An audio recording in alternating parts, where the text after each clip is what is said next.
دویدم و دویدم به نهر آب رسیدم، گیوم و ور کشیدم از روی آب پریدم. دویدم و دویدم پرنده ها رو دیدم، صداشون رو شنیدم به جنگلا رسیدم.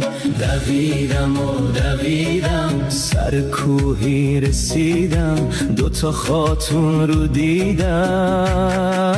یکیش به من نگاه کرد، یکیش منو صدا کرد، یکیش به من گفت حسنی تو مثل بچه منی. اومدی این بالا چرا گرم هوا حالا چرا؟ یکیش به من گفت حسنی آبت نبود نونت نبود. یکیش به من آب داد، یکیش به من نون داد. آب مال من، نون مال من، سنگک و تافتون مال من.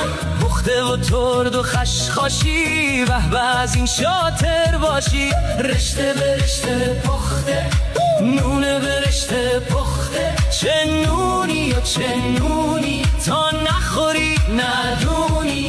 نون رو خودم خوردم، آب رو دادم به زمین. زمین به من علف داد، روی زمین ترک ترک. چوپون کجاست زیر برک، هی بزی میکشه سرک. علف داری بالا ترک، بزی کجاست تو صحرا. حالش خوبه گشنه و تشنه مونده، رمق بهش نمونده. آقا بزی بابا علف داری؟ نه نه. علف میخوای؟ چرا نمیخوام، بدو بیا الان میام. علف رو دادم به بزی، بزی به من هیزم داد. شاطر باشی به تنهایی، نشسته بود تو نونوایی. دوتا تاغار پر از خمیر، تنور خاموش نون و فتیر. شاطر باشی نونت کو، سنگک و تافتونت کو.